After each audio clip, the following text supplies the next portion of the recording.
Back to news. ఒకసారి అంతర్జాతీయంగా జరుగుతున్న వార్తలపై ఫోకస్ చేద్దాం. భారత్ సారీ చెప్పి తిరిగి మా దగ్గరికే వస్తుంది అని అన్నారు America commerce secretary Howard Lutnick. ఎందుకంటే ప్రపంచంలోనే అతిపెద్ద వినియోగదారుడు America. Customer is always right కాబట్టి వారు మా ముందుకొచ్చి నిలబడ్డం ఖాయమన్న ధోరణిలో మాట్లాడారు వాణిజ్య కార్యదర్శి లుట్నిక్. ఇదంతా 1-2 నెలల్లో జరగొచ్చని కూడా అంచనా వేశారు. మోదీతో ఎలా వ్యవహరించాలి అన్నది ట్రంప్ చాయిస్. ఈ విషయం ఆయనకే వదిలేస్తున్నట్టుగా చెప్పారు ఆయన.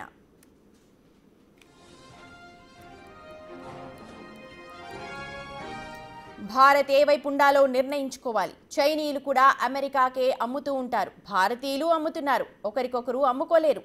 మనం ప్రపంచ వినియోగదారులం. అలాంటి కస్టమర్ కంట్రీ అయిన యుఎస్ $30 ట్రిలియన్ ఆర్థిక వ్యవస్థ అని గుర్తుపెట్టుకోవాలి.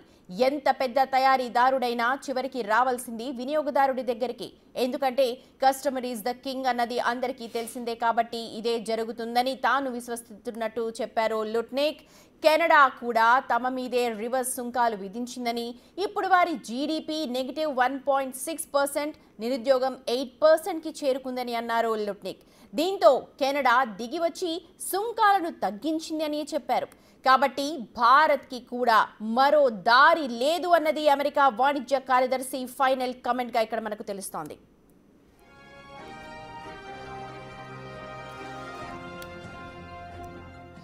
అయితే ఇదే విషయంపై భారత ఆర్థిక మంత్రి నిర్మలా సీతారామన్ రియాక్ట్ అయ్యారు. ఇది సగటు భారతీయులను అవమానించడమే అన్నారామె. గత 2 దశకాలుగా ఇరు దేశాల ద్వైపాక్షిక వాణిజ్య విషయంలో ఎంతో కృషి చేశామని అన్నారామె. తాము చర్చలు జరపడానికైతే ఎలాంటి అభ్యంతరం లేదు, కానీ సారీ చెప్పి సుంకాలను తగ్గించుకోవాలనడం మాత్రం చాలా బాధాకరంగా అభివర్ణించారు నిర్మలా సీతారామన్. ఇప్పటికే మనపై సుంకాల రాజన్న ముద్ర వేసింది యుఎస్. ఎప్పుడు తయారీ పెంచి ఎగుమతులను ప్రోత్సహించడానికి భారత్ కట్టుబడి ఉంది అని అన్నారు నిర్మలా సీతారామన్. అంతేకాదు గతంతో పోలిస్తే ప్రస్తుతం సుంకాల రేటు బాగా తక్కువన్నట్టు గుర్తు చేశారు ఆర్థిక మంత్రి.